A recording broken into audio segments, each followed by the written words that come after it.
우리 오늘 예배 함께 하시는 성도님들, 우리 서로 환영합니다. 사랑합니다. 축복합니다. 인사하시기 바랍니다.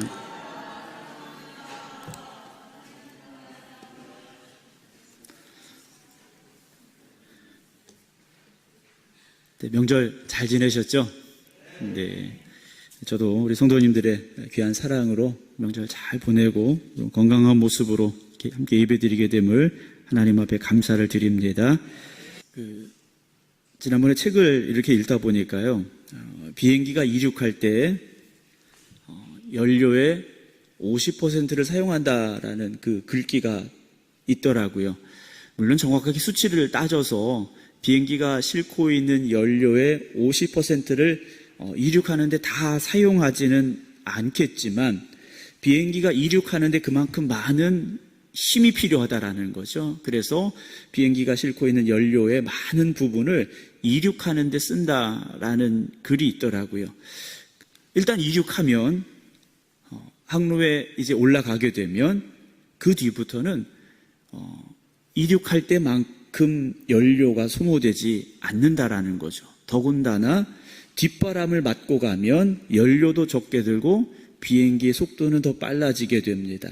하지만 맞바람을 맞는 경우에는 비행 시간도 더 걸리게 되고 그리고 연료도 더 소모될 수밖에는 없죠. 뭔가 힘이 더 필요할 때 그 에너지로 쓸 수 있는 것들이 있어야 된다라는 겁니다. 힘이 필요한데 힘으로 쓰일 에너지가 없다면 그 상황을 이겨낼 수가 없다라는 거죠. 우리가 영적인 부분도 마찬가지인 것 같습니다. 영적인 힘이 있으면 어떤 위기가 올 때, 어떤 힘든 상황을 만날 때 이걸 딛고 올라설 수 있는데 힘이 부족하면 그럴 수가 없어요. 이제 제가 다음 주에 건강검진을 받으러 가는데 벌써부터 걱정입니다. 왜냐하면 꼭 물어봐요. 운동은 얼마나 하십니까? 이렇게 물어봐요. 땀 흘리면서 운동은 얼마나 하십니까? 숨이 차게 운동을 얼마나 하십니까? 이렇게 물어보는데 사실 제가 생각에 와서 크게 운동은 못한 것 같아요. 그렇다고 그 전에 열심히 했느냐? 그렇지도 않아요, 제가. 네.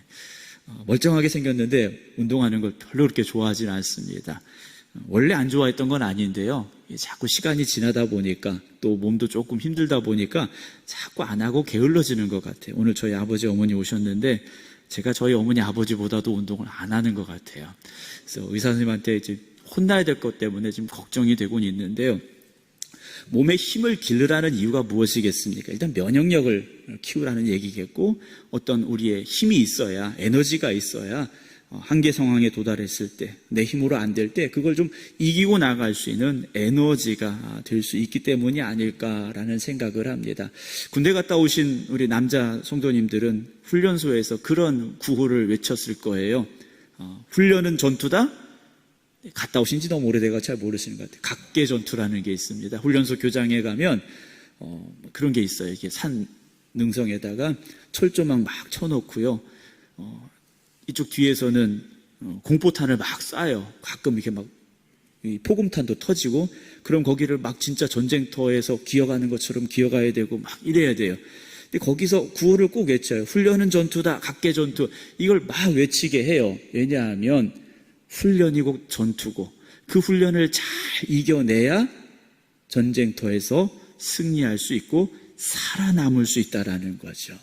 믿음의 삶에서도요, 이런 과정들이 꼭 있습니다. 하나님께서는요, 우리를 그냥 그래 내가 널 써야지 하고 딱 데려다 놓고 쓰시지 않아요. 모세를 보세요. 모세가 쓰임받기에 얼마나 좋은 조건이었습니까? 애굽의 왕궁에서 40년을 살았어요. 모든 학문과 능력을 다 습득하고 가지고 있었어요. 그런데 하나님은요, 그런 모세를 쓰지 않으셨어요. 하나님이 주시는 훈련과 연단의 과정이 그에게 필요했지 않습니까? 몇 년이었습니까? 40년이었어요. 40년이었습니다. 하나님은 사람을 쓰실 때 그냥 쓰지 않아요. 저도 어느 날 갑자기 하나님께서 그래 너 목사가 돼야지 하고 부르시고 어느 날 갑자기 네가 여기 와야지 하고 부르신 게 아니라는 거죠. 매일매일의 그런 삶 속에서 하나님이 저를 만지셨고 때로는 넘어뜨리기도 하시고 그러시면서 만드셔서 여기까지 오게 하셨다라는 것이고, 아직도 저는 만들어 가시는, 하나님께서 저를 만들어 가시는 과정 중에 있다라고 생각합니다. 그렇다면 우리가 어떤 마음을 가질 수 있습니까? 매일매일이 훈련소 같은 마음을 가질 수 있어요. 매일매일 이제 끝난 게 아니라 아직도 나는 진행 중이라는 마음을 가질 수가 있어요. 우리가 은혜 받고 하나님의 사랑을 누리고 하나님의 축복을 맛보며 살아갈 때 여러분 끝난 게 아닙니다. 지금 우리를 사랑하시고 힘을 주시고 축복하시고 능력 주시고 건강 주신 것은 다음 단계가 있는데 그걸 이기고 나아갈 디딤판이 되도록 우리에게 이런 과정들을 주고 계시다라는 거죠. 은혜 받았으니까 간증만 하라는 게 아닙니다. 매일매일 우리는 또 다른 간증의 역사를 써내려가야 될 사람들이라는 거죠. 왜 나에게 또 시련이 오는가? 왜 나에게 또 시험이 오는가? 왜 나에게 어려움이 오는가? 여러분 그것 때문에 불평하고 절망하지 마십시오. 하나님께서 나를 지금도 만들어가고 계시다라는 거죠. 언제까지 만들어 가시겠습니까? 하나님 앞에 가는 그날까지 우리는 만들어져 가고 있다라는 거죠. 하나님께요, 쓰임받기 위해서 하나님은 지금 우리를 깎아내기도 하시고요, 다듬기도 하고 계시다라는 겁니다. 만약에 우리가 어떤 돌이라고 생각을 해보세요. 조각가가 이 돌을 쪼개서 어떤 작품을 만들어내야 되는데 쳐다만 보고 있다고 그 돌이 막 깎아지고 다듬어지고 멋있는 예쁜 조각이 나옵니까? 아니죠. 정을 대고 망치로 두드리고 쪼개고 끄집어내야만 비로소 한 작품이 나오는 거지 않습니까? 여러분 신앙생활은요 편하게 하려고 해서는 안 됩니다. 목사님 좀 많이 일했으니까 이제 좀 편하게 하죠. 여러분 인간적으로는 그런 생각이 들 수 있어요. 그러나 우리는 영적으로 평안함을 추구하는 사람들이 되어서는 안 됩니다. 항상 전쟁을 앞두고 있는 군인처럼 긴장하고 있어야 되고 대비하고 있어야 된다라는 거죠. 언제 우리를 부르시고 언제 우리를 쓰실지 모르시기 때문이라는 겁니다. 오늘 열왕기상 17장의 말씀이에요. 열왕기상 17장의 말씀은 하나님께서 엘리야 선지자를 부르시는 과정입니다. 하나님께서 엘리야를 부르셨어요. 그럼 부르셔서 어떻게 하시느냐? 훈련시키고 계신 과정을 열왕기상 17장을 통해서 우리는 만나게 됩니다. 1절 말씀 보겠습니다. 길르앗에 우거하는 자 중에 길르앗이라는 곳에 많은 사람들이 살고 있었어요. 많은 사람들이 살고 있지만 하나님은요 그 많은 사람들을 다 택하시고 부르신 게 아니라는 겁니다. 그 중에 쓰임받을 사람 엘리야에게 오셨어요. 엘리야에게 오셔서 아합에게 말하라 그래요. 아합 왕에게 가서 말하라 하시는데 내가 섬기는 이스라엘 하나님 여호와께서 하나님께서 누구를 부르셨습니까? 엘리야를 부르셨는데 그 엘리야는 뭐 하는 사람입니까? 어떤 사람입니까? 하나님을 섬기는 사람이었습니다. 여러분, 저도 여러분들도 하나님을 믿고 섬기고 하나님 사랑하는 사람들이기 때문에 여기 부르신 것이고요. 그런 여러분들에게 오늘도 하나님은 귀한 사명을 주시는 줄로 믿으시기 바랍니다. 가서 전하라 하셔요. 이스라엘의 하나님 여호와께서 살아계심을 두고 맹세하노니 내 말이 없으면, 하나님께서 이렇게 말씀하라고 하시는 걸, 내 말이 없으면 수년 동안 비도 이슬도 있지 아니하리라 그러셔. 그러니까 하나님이 비야 내려라, 이슬아 내려라 해야 이스라엘 땅에 비가 오고 이슬이 내린다라는 거죠. 이스라엘 땅은 그렇게 비가 많이 오지 않는 곳입니다. 다행히도 지중해 곁에 있어서, 지중해가 이스라엘 땅으로 보면 서해바다입니다. 서해바다에서 지중해에서 올라온 수증기가 바람을 타고 이스라엘 땅으로 와요. 그러면 새벽이면 이슬이 내리는 거죠. 그 이슬이 풀이 자랄 수 있는 생명의 물이 되는 겁니다. 그런데 하나님께서요, 비도 오지 않고 그 이슬도 내리지 않게 하시겠다 말씀을 하신, 그 말씀 그대로 가뭄이 오는 겁니다. 가뭄이 오면 어떻게 되겠습니까? 마실 물이 없어지고 곡식이 자라지 못하죠. 재앙이 온 겁니다. 근데 하나님께서요, 그런 상황에서 엘리야를 어디로 보내시나? 시냇가로 보내십니다. 4절 말씀 보면 그 시냇물을 마셔라 그래. 요단강 앞에 있는 그릿 시냇가에 너 거기 가서 숨어 있어. 그리고 그 시냇물을 먹고 살아라 그래요. 비가 안 오니까 물이 없잖아요. 그런데 그 시냇가에서 네가 시냇물 먹어 라고 하나님께서 말씀을 하십니다. 그리고 물만 마시고 살 수 없지 않습니까? 까마귀들에게 명령하여 거기서 너를 먹일 게 하나님께서 엘리야에게 말씀하십니다. 6절, 까마귀들이 아침에도 떡과 고기를, 저녁에도 떡과 고기를 가져왔고 그랬어요. 그럼 까마귀가 주방이 있었겠습니까? 뭐 농장이 있었겠습니까? 까마귀가 밀가루를 반죽해가지고 떡을 만들어 왔겠습니까? 어딘가에서 물어왔겠죠. 어딘가에서 물어왔을 거라는 겁니다. 엘리야는요, 이 그리시네가에서 하나님의 은혜로 까마귀들이 가져다 주는 떡과 고기를 먹으면서 살았어요. 시냇물을 마셨습니다. 그런데 아까 하나님께서 뭐라고 말씀하셨습니까? 비도 이슬도 내리지 않게 하겠다 그러셨어요. 그러면 아무리 그리 시냇가라 할지라도 마실 물이 없어지겠죠. 그래서 7절, 땅에 비가 내리지 아니하므로 얼마 후에 그 시내가 말라버렸어요. 우리 같으면 거기서 어떤 생각하겠습니까? 하나님, 그 시냇가 가라고 하셨잖아요. 시냇가에 왔는데 여기서 하나님 나 살게 하신다고 하셨는데 이 시냇물 마르면 어떡합니까? 그런 생각이 들게 되겠죠. 그때 하나님께서 다시 말씀하십니다. 8절, 오늘 본문의 말씀입니다. 여호와의 말씀이 엘리야에게 임하여 이르시되, 그래요. 우리가 흔히 플랜 A, 플랜 B, 계획 첫 번째, 두 번째 계획, 이런 말들을 쓸 때가 있어요. 근데 하나님은요, 플랜 A가 있고 플랜 B가 있는 게 아닙니다. 첫 번째가 안 되면 두 번째로 가시는 게 아니에요. 첫 번째 그 계획을 계속해서 만들어 가시는 하나님이라는 거죠. 하나님은 아브라함을 믿음의 조상으로 택하셨어요. 근데 아브라함이 어떻습니까? 자기 생각이 있고 또 자기 주변의 상황이 있고 이런저런 일들로 인해서 넘어지고 좌절하는 상황들을 보게 되죠. 우리 같으면 아브라함 포기할 수도 있어요. 그런데 하나님은요, 택하신 그 아브라함을 끝까지 만들어 가고 계시다라는 거죠. 여러분, 우리가 그런 과정 중에 있다라는 것을 기억하시기 바랍니다. 하나님 왜 나를 이렇게 힘들게 하실까? 하나님 왜 나를 이렇게 어렵게 하실까? 하나님께서는 여러분들을 포기하지 않으셨기 때문이에요. 여러분들을 더 만들어 가고자 하시는 겁니다. 하나님이 원하시는 그 자리에 세우고자 하신다라는 거죠. 엘리야에게 말씀하십니다. 9절, 너는 일어나 시돈에 속한 사르밧으로 가라 그러셨어요. 사르밧이라는 곳이 어떤 곳이냐? 지중해 바다 근처에 있는 부유한 상업도시입니다. 어떤 도시요? 부유한 상업도시예요. 그러니까 부자들이 있는 곳이에요. 그러니까 아무리 기근이 오고 먹을 게 없어도 부자들은 그래도 먹고 살 수 있는 상황이었겠죠. 엘리야가요, 그래, 사르밧에 가면 그래도 부자들도 있고 먹고 살 만한 도시니까 내가 죽지 않고 살겠구나 생각을 할 수 있었을 겁니다. 그런데 그 다음 말씀, 거기 머물라, 내가 그곳, 누가 나옵니까? 과부에게 명령하여 라고 말씀하죠. 아니, 그 사르밧이라는 도시에 부자도 많고 부유한 사람들도 있을 텐데 왜 하필 과부에게 가라고 하실까? 과부에게 명령하여 네게 음식을 주게 하였느니라 라고 하나님께서 너 가라. 그러면 네가 만나는 그 과부가 너를 먹여 살릴 거야 라고 말씀을 하셨어요. 이 사르밧이라는 이름의 뜻이 무엇이냐면, 요즘 말로 쉽게 말하면 용광로 같은 곳입니다. 용광로라는 뜻을 가지고 있어요. 철을 넣어서 녹여서 불순물을 걸러낸다라는 이름의 뜻이 이 사르밧이라는 이름의 뜻입니다.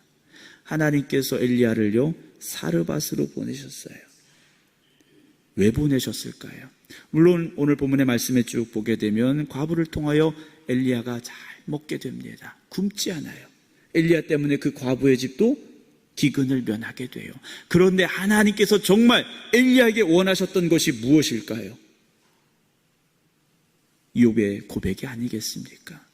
순금과 같은 믿음으로 다시 세워지기를 하나님은 엘리야에게 지금 기대하고 계시다라는 거죠. 말씀을 계속 보겠습니다.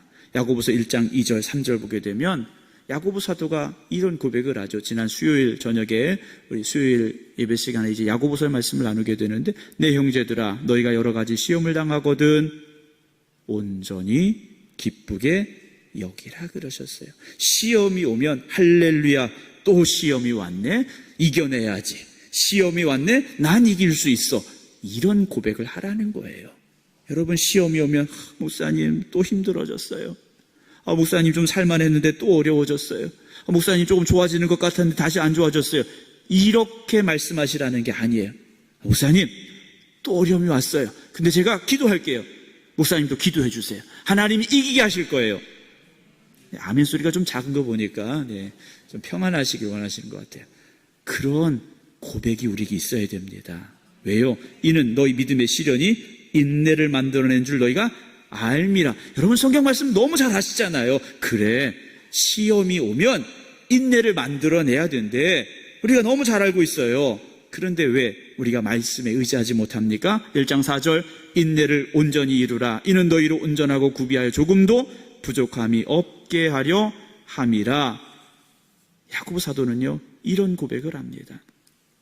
우리에게 어려움이 올 때, 시련이 올 때, 환난이 올 때 절망하고 좌절하지 마세요. 시련이 온다고 넘어지지 마세요. 하나님 믿는 분들 아닙니까? 하나님 믿는 분들이라면 하나님이 나와 함께 하심을 고백할 수 있어야 됩니다.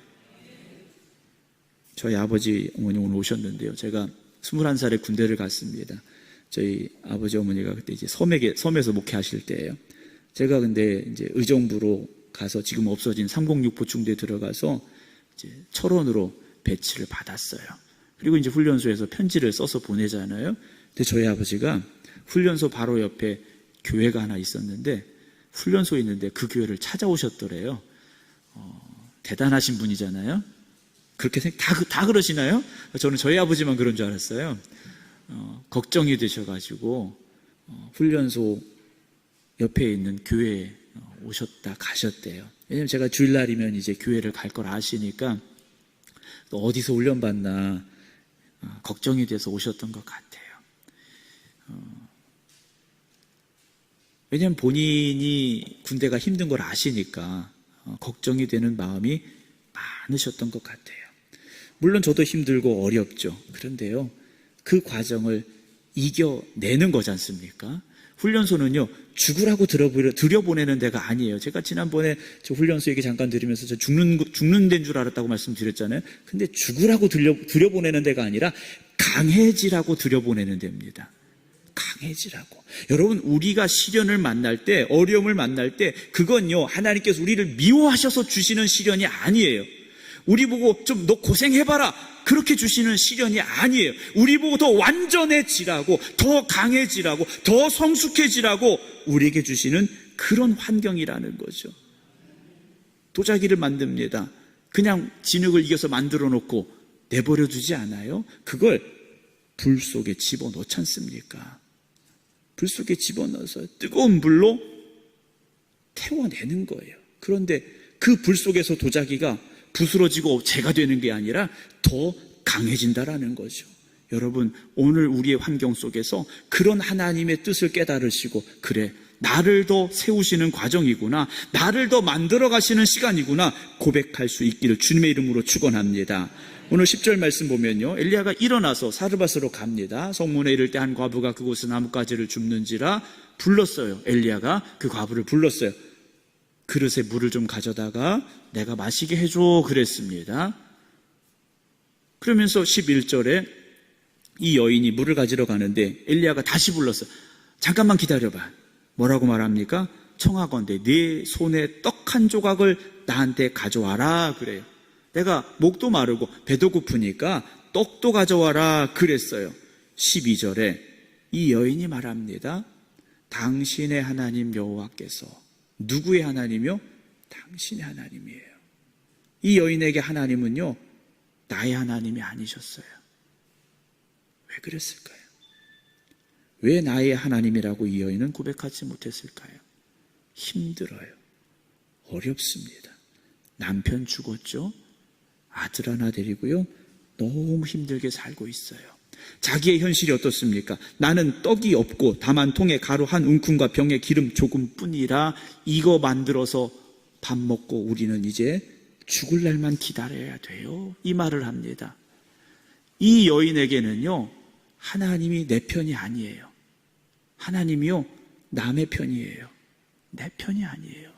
여러분, 오늘 이곳에서 예배드리는, 온라인으로 예배드리는 성도 여러분, 하나님은요, 여러분들의 하나님이십니다. 나의 하나님이십니다. 목사의 하나님이 아니세요. 목사님이니까 그런 소리 하시죠. 여러분, 그런 믿음 없는 소리 하지 마세요. 하나님은요, 내가 아무리 절망과 좌절 가운데 있다 할지라도 내 하나님이세요.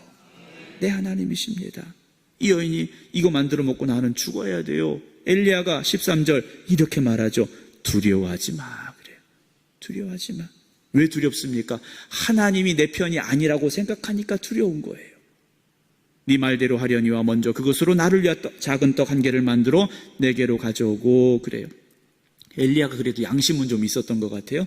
큰 떡 만들어 오라고 하지 않고 작은 떡 만들어 오라고 했어요. 물론 가지고 있는 것이 워낙 적기 때문에 둘이 먹을 걸 셋이 먹어야 되니까 적은 걸 만들어 오라고 했겠죠.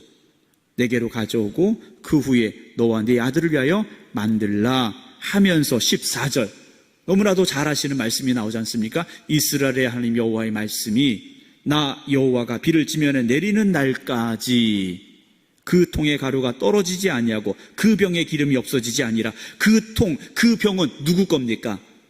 이 사르밧 과부의 것이에요. 하나님을 나의 하나님이라고 고백할 수 없는 절망과 좌절과 그 고통 가운데 있는 여인이 붙잡고 있는 비어가는 마지막 그 바닥이 보이는 통과 병이었다라는 거죠. 하나님께서는요, 그 통의 가루가 떨어지지 않고 그 병의 기름이 없어지지 않을 거다. 하나님 말씀하셨어요. 그랬더니 15절에 이 여인이 어떻게 합니까? 그가 가서 엘리야의 말대로 하였더니 어떻게 할 수 있습니까? 엘리야가 불쌍해서가 아니에요. 하나님의 말씀이 그 안에 들어왔고 그 말씀이 믿음이 되어진 거예요. 그래, 내 통 속에 있는 이 밀가루가, 내 병 속에 있는 이 기름이 내가 보기엔 바닥이지만 하나님이 이 병을 채워주실 거야. 이 통을 채워주실 거야. 이 여인은요, 믿음으로 했습니다. 그랬더니 그와 엘리야와 그의 식구가 여러 날 먹었으나 16절 여호와께서 엘리야를 통하여 하신 말씀같이 통의 가루가 떨어지지 아니하고 병의 기름이 없어지지 않았더라. 여러분, 이건 너무 당연한 겁니다. 아멘? 이건요, 다른 사람들이 보기에는 기적이지만 하나님 편에서 보면 이건 너무나도 당연한 일이에요. 여러분들의 삶 가운데 그런 역사가 있길 주님의 이름으로 축원합니다. 다른 사람들이 보기엔 아니 어떻게 그렇게 됐어? 어떻게 그런 일이 있을 수 있어? 놀라며 볼 수 있지만 우리 편에서는요, 하나님이 하신 거야. 우리 하나님 그런 하나님이셔? 여러분, 그렇게 고백하시기 바랍니다. 그런 믿음이 있어야 되지 않겠습니까?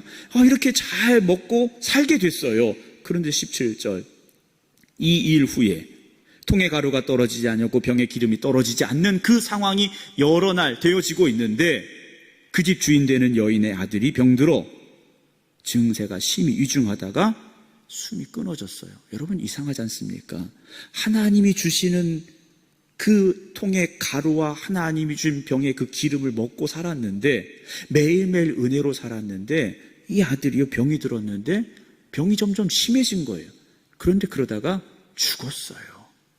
그때 이 여인이 하는 말을 18절에 봅니다. 여인이 엘리야에게 이르되 하나님의 사람이요, 당신이 나와 더불어 무슨 상관이 있기로 내 죄를 생각나게 하고 또 내 아들을 죽게 하려고 내게 왔습니까? 그래요. 이 여인의 말이요, 엘리야하고 같이 있으면서 하나님 주는 그 밀가루와 기름으로 빵을 만들어 먹으면서 여인의 마음속에 아마 그런 생각이 있었던 것 같아요. 내가 죄인인데 하나님이 나를 먹이시는구나, 이런 생각도 있었던 것 같아요.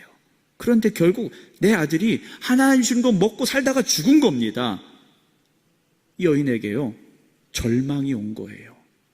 고난이 왔고 위기가 왔는데 이제는요, 절망이 돼버린 거예요. 고난이 오고 위기가 와도 소망이 있으면 되는데 고난이 오고 위기가 왔는데 그게 절망이 돼버린 거예요.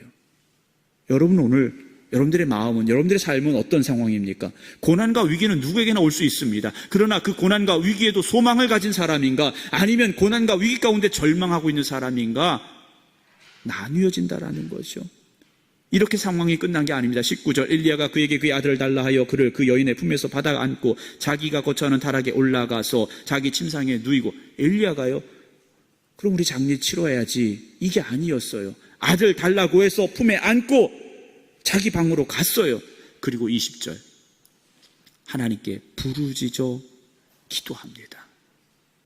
내 하나님 여호와여, 내 하나님 여호와여, 주께서 또 내가 우거하는지 과부에게 재앙을 내리사 그 아들이 죽게 하신 겁니까? 라고 말해요. 21절 그 아이의 몸을 3번 펴서 엎드리고 여호와께 부르짖어 이르되 내 하나님 여호와여 원하건대 이 아이의 혼으로 그의 몸에 돌아오게 하옵소서 하니 22절 여호와께서 엘리야의 소리를 들으심으로 그 아이의 혼이 몸으로 돌아오고 살아난지라. 할렐루야. 단순하게 보면 아이가 죽었는데 엘리야가 기도해서 살아난 거예요. 그렇죠? 아이가 살아난 겁니다. 얼마나 기쁨입니까? 그런데 하나님께서는요, 단지 그 여인의 아이가 죽었다 살아났다 이걸 지금 우리에게 보여주고자 하신 게 아니라는 겁니다. 통에 가루가 떨어지지 않고 병에 기름이 떨어지지 않은 걸 우리에게 보여주고자 하시는 것이 아니라는 거죠. 지금 17장의 말씀은요, 엘리야를 연단시키시고 훈련시키시는 과정이에요. 왜요? 이 여인이 말한 당신의 하나님, 엘리야가 믿는 하나님이 어떤 하나님인가를 엘리야에게 뼈저리게 지금 느끼게 그리고 고백하게 하시는 과정이라는 거죠. 까마귀를 통해서도 먹게 하시고 저 힘없고 연약한 과부의 손을 통해서도 먹게 하시고 죽은 자도 살리시는 하나님, 그 하나님을 엘리야가 그 마음에 새겨 넣으라고 지금 이 일들을 주고 계시다라는 거죠.